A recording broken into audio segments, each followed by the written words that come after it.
Assalomu alaykum hurmatli kuzatuvchilar. Bu yerda kim haq, kim nohaq? Fikrlaringni izohlarda qoldirasizlar. Ha aytgancha obuna tugmachasini hamda like bosishni unutmang. Fermerga nisbatan qaror qonuniymi yoki adolatsizlik?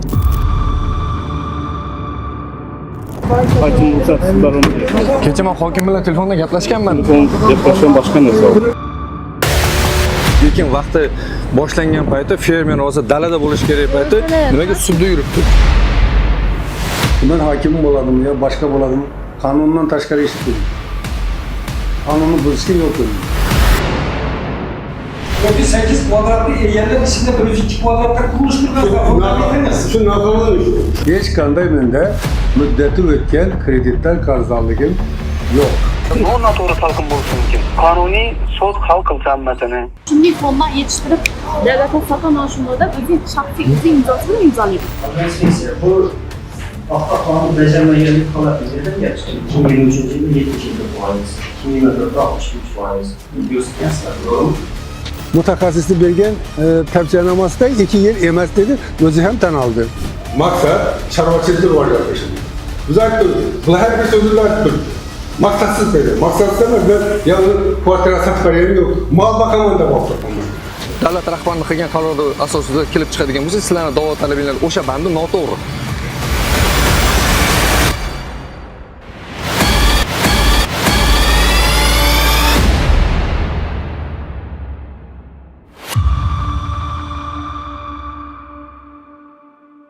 Fermerga nisbatan qaror qonuniymi yoki adolatsizlik? Assalomu alaykum. Sizlar bilan Asal Atabayeva. Tahririyatimizga Xorazm viloyati Qo'shko'pir tumani Ibragim Baliqchi fermer xo'jaligi rahbari murojaat qildi.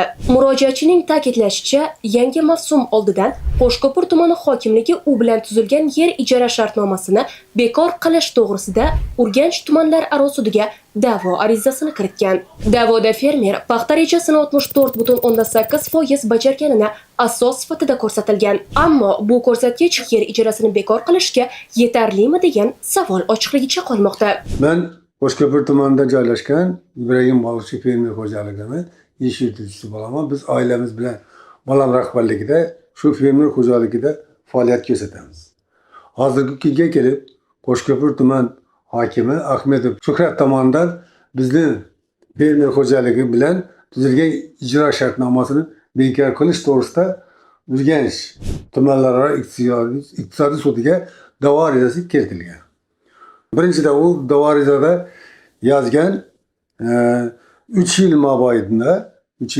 mobaynida u paxta g'alladan shartnoma shartlarini bajarmagan deb yozgan. Lekin men fuchs shartnomasini 25-yilda 113 tonnaga shartnoma qilganman. Shu paxtaga 525 million so'm kredit ajratilgan. Shu yili 125 tonna, 25-yilda 125 tonna qilib bajarganman. Hozirgi kungacha 25-yil paxta hosilidan olgan imtiyozli kreditdan hech qanday meni qarzdorligim yo'q. Keyingi uni kiritgan da'vo arizasi fermer xo'jaligi da'vo arizasidan fermer xo'jaligida noqonuniy qurilish bor deb ketgan. Bizni fermer xo'jaligi ko'p tarmoqli fermer hisoblanadi. Paxta g'alla, baliqchilik ham chorvachilik bilan shug'ullanamiz. Shunda u bizni fermer xo'jalik maydonida noqonuniy qurilish, ya'ni molxona noto'g'ri qurilgan deb kiritilgan. Qo'shko'pir tuman hokimining 2010-yildagi qaroriga asosan bizni fermer xo'jaligining 1889 nomerli kontrida 10 sotiklik qurilish uchun yer ajratilgan. Unga haqiqatan tuman hokimining qarori bor. U yerda 10 sotikka dala shiponi, omborxona ham molxona qurish uchun ajratilgan. Lekin bu da'vo arizasiga kiritilgan da'vo arizasida u noqonuniy qurilgan, u qurilishni qurishiga hech kimdan ruxsat olmagan deb ko'rsatilgan. Lekin Vaholanki menda yana hokimning qarori bor. Haqiqatdan ham shu molxona, ambarxona qurish uchun chiqqan. Bu to'g'risida kadastr hujjati ham bor. Hurmatli prezidentimizning 937-qarori ham 525-qarori bor. U qarorda shunday ko'rsatgan: paxta-g'alla yo'nalishidagi fermer xo'jaliklariga ekin maydoni bo'lmagan joydan 10 sotikdan 25 sotikgacha yengil tipdagi mol boqish uchun joy ajratib berish to'g'risida hurmatli prezidentimizning farmoni bor. Demak, bu bilan u fermer xo'jaligida chorvachilikni rivojlantirishga eng asosiy hissa qo'shadi. Yana keyin keltirgan vajida Agrobank muddati o'tgan kreditdan 301 million qarzdorligi bor deb vaj kiritgan, lekin Agrobankning mart oyidagi bergan dalolat ma'lumotnomasiga qaraganda hech qanday menda muddati o'tgan kreditdan qarzdorligim yo'q. Keyin soliq korxonasi, soliqdan, boshqa korxonalardan ham hech qanday meni qarzdorligim yo'q. Oxirgida ko'l masalasi bo'yicha bizni fermer xo'jalikni territoriyasida ko'l bor, 24 gektar. 24 gektar ko'l, tabiiy ko'l. Mana hokimni fermer xo'jaligini birinchi marta chiqargan qaroridan tabiiy ko'l, keyin maqbullashtirish bo'lganda 2-3 marta o'zgarish bo'ldi. Kengaytirish masalan o'shanda hamma tuman hokimining qarorida 24 gektar ko'l deb berilgan. Lekin da'vo arizasidan kiritgan u sun'iy suv havzasi deb. Buni kiritishdan maqsad sun'iy suv havzasi bo'lsa, davlatga topshiriladigan baliq miqdori ko'p bo'ladi. Tabiiy bo'lsa, ozroq bo'ladi. Tuman hokimining maqsadi meni ko'limga normadan tashqari shartnoma qo'yib, meni fermer tugatishimni, fermer xo'jaligini ijro shartnomasini bekor qilishga olib keladigan vajlarni kiritgan bo'lanishi hammasi. Qonunchilikda yer faqat qo'pol buzilishlarda olib qo'yilishi belgilangan. Xo'sh, aynan qaysi harakat qo'pol buzilish deb baholandi? 102 kvadrat metr qurilma uchun 126 gektardan ortiq yerni bekor qilish qanchalik asosli? Assalomu alaykum Shuhrat aka. Assalomu Yaxshimisiz, tuzumisiz, charchamayapsiz bayramlar bilan? Rahmat. Aka, bezovta qilmadimmi? Yo'q. Aka, ismim Diyorbek, Effektus axborot agentligi jurnalisti bo'laman. Bugun hozir bitta masala bo'yicha hokimiyatga kelgandik aka, o'rinbosaringiz mas'ullarni yig'ib beraman dedi. Keyin matbuotingiz bilan gaplashsam, yo'q, kela olmaydi. Bugun dam ekan dedi. Biz endi Toshkentdan kelgandik aka, shu bitta fermerimiz masalasi bor ekan. Shunga bir hokimiyatda ham bir soat 10da sud bo'ladi, sudda ko'rib chiqasalar hammasini. Sudda chiqgan hujjatlanmas. Soat 10da sud. Bilaman aka, ertaga sudga boramiz. Aka, ertaga bir siz bilan bir 5 minutlik bir suhbat qilsak bo'ladimi o'sha masala bo'yicha? Bir vaqtingiz bormi? Shuni bir og'iz o'zingizdan so'rayman. Men hamma hujjatlarni sudda chiqarganman. Sudda agar no savolingiz bo'lsa, sudda bemalol qatnashib, no savol, no nimangiz bo'lsa murojaat etishingiz mumkin. Buning ichida hamma narsasi sudda chiqqan. Bildim. Hujjatlar ham keyi bor. Bo'ldi. Shunga bir o'zingizdan bir pozitsiyangizni bilmoqchi edim aka. Ajrim beradi sud. Ko'rib hamma narsasini ko'radi, o'zi ajrim beradi sud. Sud ajrim beradi, bu sudga chiqqan bilaman, ertaga sudda qarori qabul bo'ladi. Prosta shu vaziyat bo'yicha sizni ham pozitsiyangizni bilmoqchi edim. Endi fermerni eshitdik, hokimning ham bir pozitsiyasini bilaylik, ertaga noto'g'ri talqin bo'lmasin degan maqsadda sizga bog'lanayotgandim. Noto'g'ri talqin bo'lishi mumkin. Endi qonuniy sud hal qilsa hammasini. Men sudga chiqargan bo'lsam, tushunmovchilik bo'lib, narsa bo'ladi.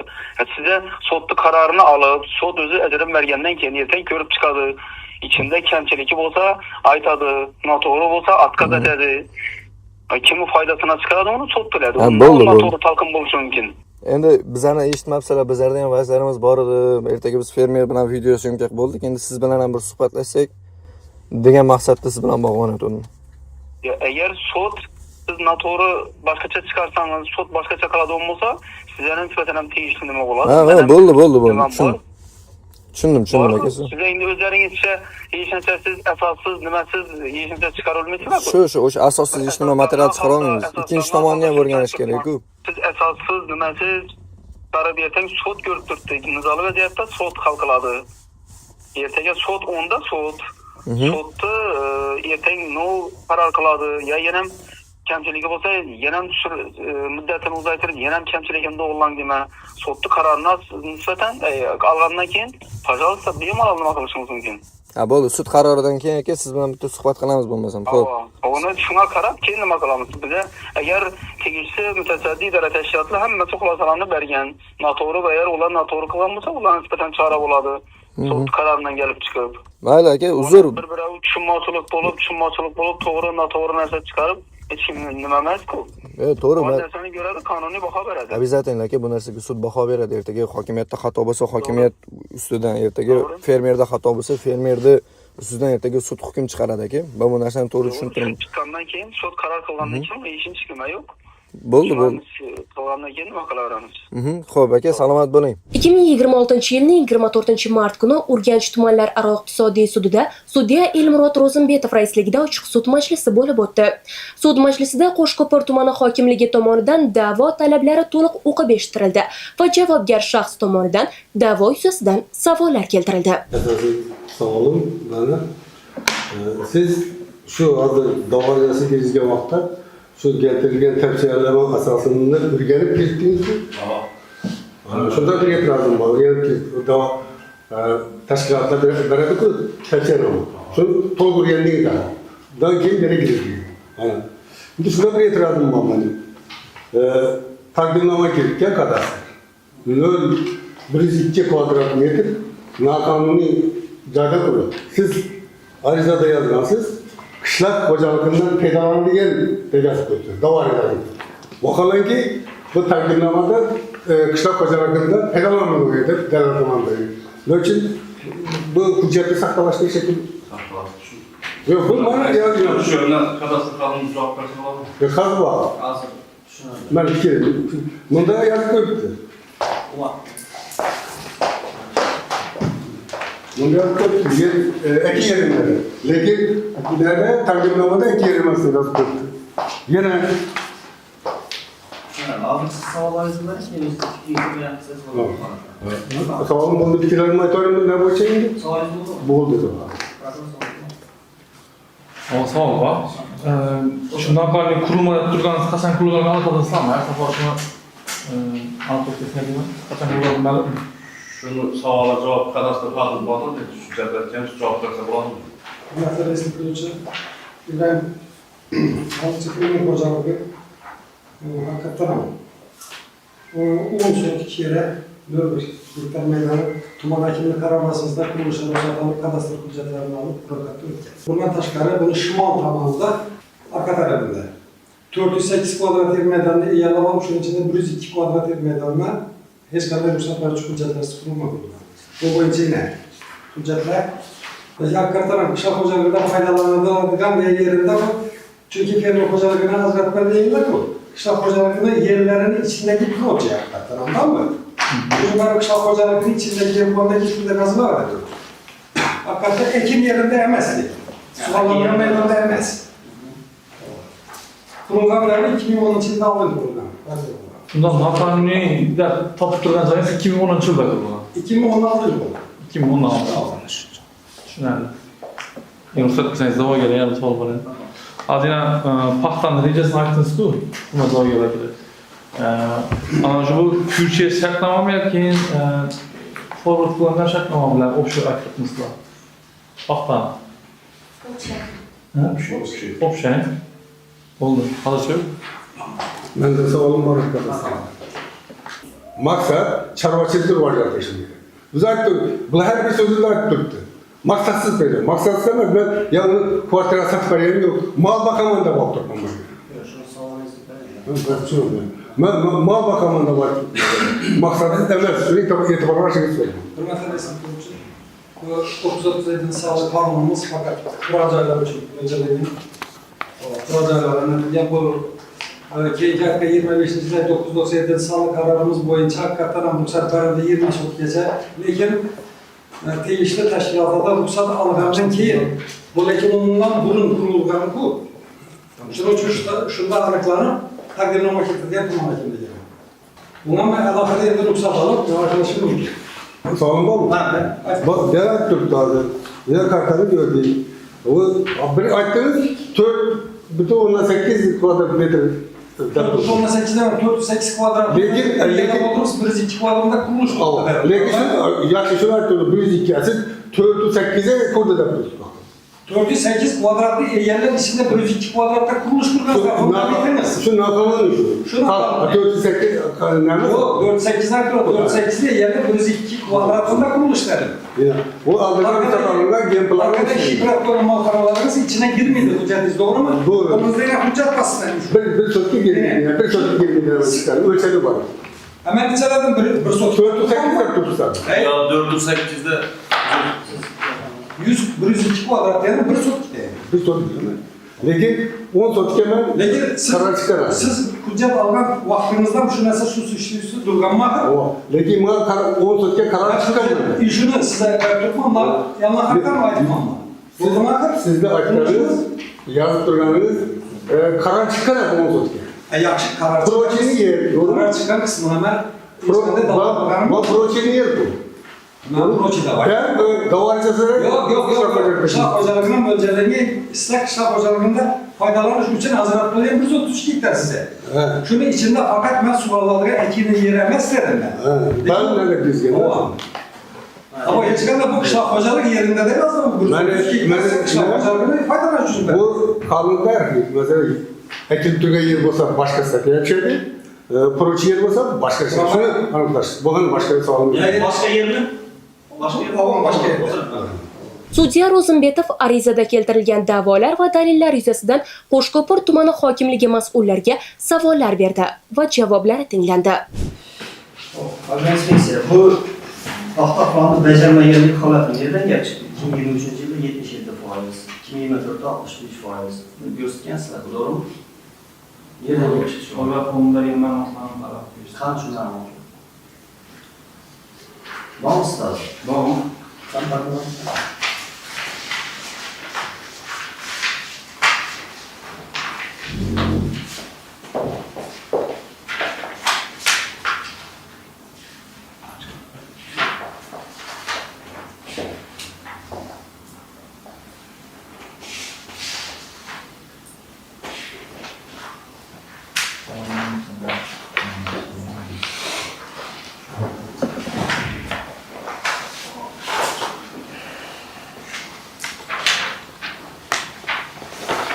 Yok mu size? Gelemem.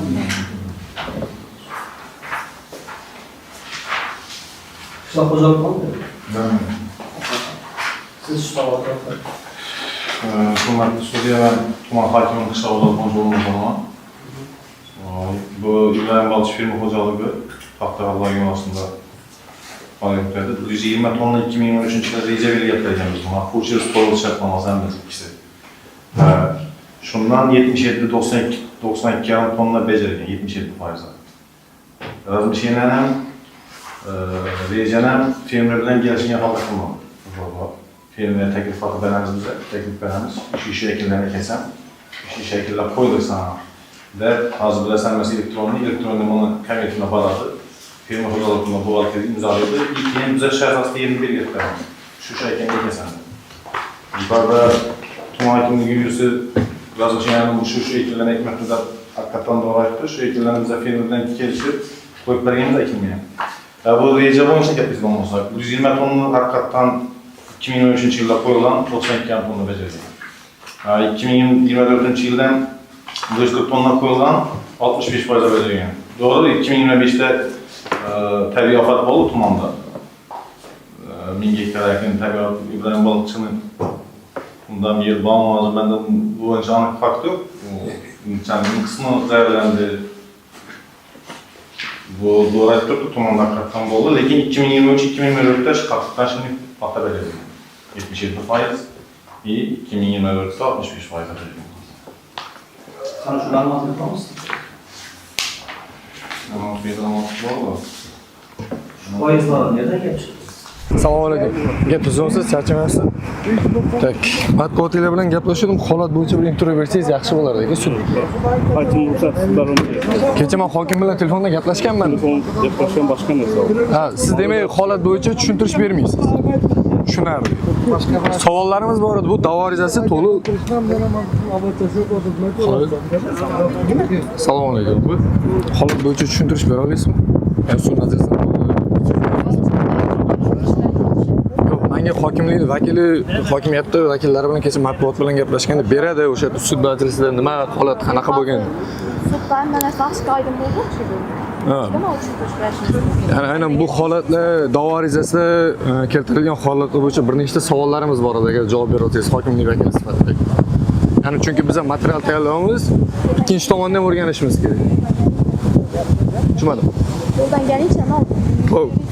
Ha, yuristimiz hozir bilmadim, matbuotga qarshimi yoki prezidentimiz ochiqlik siyosatiga qarshimi bilmadim. Hokim ruxsat kerak deyaptilar. Intervyu berish uchun, qarang, men sizga bitta narsani tushuntiraman. Intervyu berish uchun hokim ruxsat kerak emas.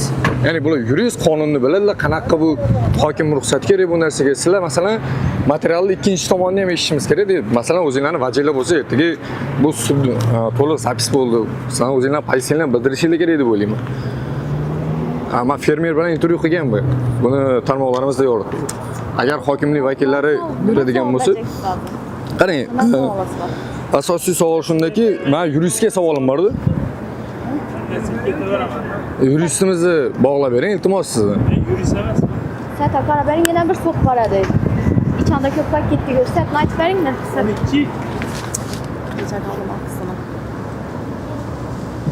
Bo'lmasa hokimlikda bo'lasizlarmi? Hokimlikka borsak? Bormiz hozir. Yo'q, qachon bo'lasizlar hokimlikda? Bu bitdan keyin yana birsi bor, yana birsi bor. Xo'p, nechida bo'lasizlar hokimlikka? Hozir sud majlisida sud qachon yakunlashini bog'liq endi u. Bo'lmadi. Xo'p, tushunarli. Hozir masalan sen 2da bo'ladi, 3da tam bo'ladi, 3da bora olmasak. Qarang, o'zi men fermer xo'jaligini hozir davlatimiz rahbari rivojlantirish bo'yicha harakat qilayotgan paytda nimaga da'vo arizasi vaqtliroq kiritilmadi? Nimaga aynan ekin vaqti boshlangan paytda fermer hozir dalada bo'lish kerak paytda nimaga sudda yuribdi? Tushundim. O'zini protseduralari bor, ogohlantirish berilgandan keyin 3 oy davomida kutish kerak. Shu qilingan nalarini, xatolarini to'g'rilash uchun 3 oy muhlat berilgan. 24-oktyabrda ogohlantirish berilgan. Undan keyin ana yanvarda berilgan. 3 oydan o'tdi, endi muhlati keldi. Shu qilgan xatolar. Demak, muddat hozirga to'g'ri keldi. Qarang, bitta men da'vo arizasida men bitta savol qilyapti. Ya'ni ikkita shartnoma beriladi fermerga. Ya'ni asosiy shartnoma futures va force shartnomasi. Futures shartnomasi bo'lak, forward shartnomasi. U forward shartnomasi. Ya'ni bitta savolim bor. Endi eshitsangiz, men savolim forward shartnomasini bajarmaslik fermer xo'jaligini tugatishga asos bo'la oladimi yo'qmi? Ya'ni asosiy shartnomadan qo'shimcha shartnomani bajarmaslik bilan g'alla yetishtirish bo'yicha fermer xo'jaligini o'zini yetishtiradigan narsa bor. Rejasi bor, tonnasi bor. U futures forward ikkisini qo'shib turib, hammasini o'zi kelishgan holda. Asosiysi qaysi biri? İkisi ham asosiy yo'q. Ikkalasi ham asosiy. Ava futures ham forward ham ikkisi paxta yetishtirish rejasi bor uni. O'zi ikkisi ham rozi bo'lib o'zi imzo. Men bilishim bo'yicha forward shartnomasi bu qo'shimcha shartnoma hisoblanadi. Ya'ni asosiy davlat normasidan tashqari shartnoma. Xo'p, ikkisi ham forward ham futures ham o'z ixtiyori bilan o'zi yetishtirib, o'zi shunday fondan yetishtirib, davlatga sotana shunday o'zi shaxsiy o'zi imzosi bilan imzolaydi. Sizningcha hozir kiritilgan shartnoma bu fermerning faoliyatiga bir to'siq sifatida ko'rilmaydimi? Nima deb o'ylaysiz? Ya'ni hozir qo'llab-quvvatlash berilyapti. Ya'ni kredit masalasida ham hozir bir nechta savollar bor edi. Men bank xodimini topa olmadim. Ya'ni bu yerda kredit 301 million deyapti. Hozir bank xodimi bu yerda 42 million kredit qarzdorligiga bor deyapti. Lekin ayni bizda o'rgangan hujjatimizda qarzdorlikning o'zi yo'q. Qanaqa keldi da'vo arizasiga u? 24-oktyabrda boshlangan. Nechinchi yil? 2025-yil 24-oktyabrda bo'lgan-ku. Bu shu vaqtdagi ma'lumot bo'lishi mumkin hozir. Qarang, hozirgi 3-4 oydan keyingi ma'lumotni hozir sudga hozir jarayonni o'zida taqdim qilib turibdi-ku.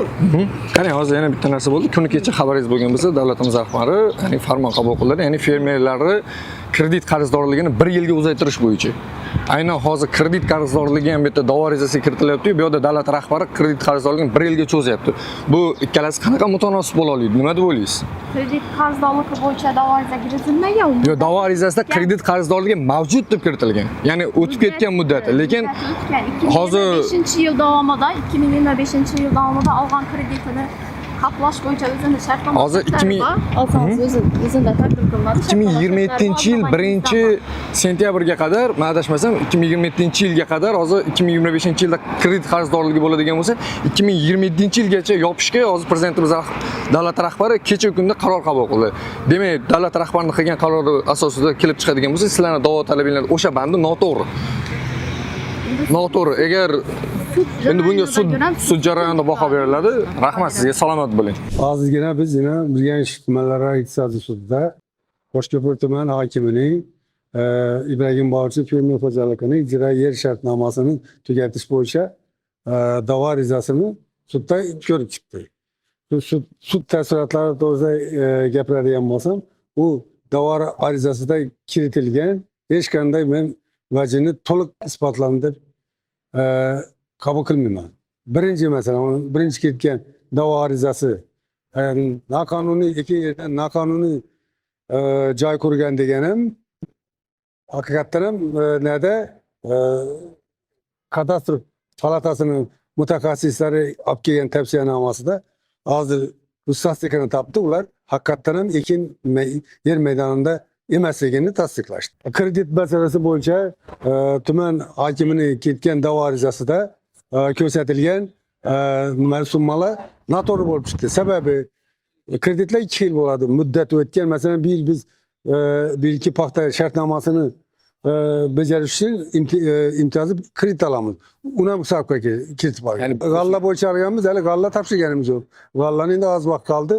G'allani topshirganda 76 million g'alladan kredit olib qo'yibman. Hali u kreditlar muddati o'tmagan kredit oladilar. Bu to'g'rida mana kecha biz xursand bo'ldik. Hurmatli prezidentimiz qaror chiqardi bizlarga erkinlik berish maqsadida. Shu berilgan imtiyozli kreditni muddatini cho'zish bo'yicha farmon chiqardi. Bu ham bizga juda katta imkoniyat hisoblanadi. Kecha tumanda katta majlis bo'ldi fermerlar o'rtasida. Shu vaqtda shu majlisda viloyat prokuraturasidan kelgan mutaxassis ma'lumot berdi. Bizning tumanimizda 40 dan ortiq fermer bankrotga uchragan, har yil shartnomani bajarmagan, kredit olishga ruxsat bo'lmaganlik to'g'risida ma'lumot berdi. Shunga asoslanib, shu ma'lumot asosida taqqoslab ko'rsak, bizning fermerimiz faoliyatini ijro shartnomasini bekor qilish to'g'risidagi yozgan da'vo arizasini ben ma'qul deb ko'rmaymiz. Yurist aytyapti, da'vo arizasida noto'g'ri fakt beryapti, bu yerda soddalashtirish bo'lyapti. U da'vo arizasida 2 yer deb kelib turibdi qurilishni, lekin mutaxassislik bergan tavsiyanomasida 2 yer emas dedi, o'zi ham tan oldi. Suddan men mana shu qo'shib yozishmalarni adolatli ko'rib, adolatli qaror chiqarishni so'rayman. Keyingi sud majlisi 31 martga soat 3 ga qoldirildi. Endi bir narsasi bizga hozir yomon bo'lyapti. Hozir ekish boshlandi. Endi ertadan boshlab biz ham paxta ekishga kirishamiz. Faqat beni ishdan qo'yadi. Boshqa hech qanday buni qiladigan narsasi yo'q. Bu hokimning qilayotgan ishi menga bosim berish. Buni tagida biror narsa yotibdi. Yo'masa unday bo'lishi mumkin emas. Mana ko'ryapmiz, har bir tashkilotda tavsiyanoma beradiganlar o'ziga tegishli odamlar meni qarayapti. Haqiqatni gaplab turganlar haqiqat gaplashadi. Ekologiya dalolatnomasini hech qanday bu sudga aloqasi yo'q. U yurist kelib sudda aytyapti. U dedi, nimani o'tga bergan, unday qilgan, bunday qilganda qo'shyapti. Bu sud prosesida yo'q, bu da'vo arizasida yo'q bu mavzu. Ko'rdingiz, vali yana 30-martga cho'zdi, yana cho'zaversa yana qarshi bir qancha vajdani kiritadi bular. Chunki ularning qo'lida. Yana unday dedi, yana bunday. Men fermer nima qilsin? Sud qatnash kerakmi yo? Ekinni ekib, hosilni olishim kerak. Shunga adolatli yordam beradigan odam topildi. Effektus voqealar rivojini kuzatishda davom etadi. Biz bilan qoling.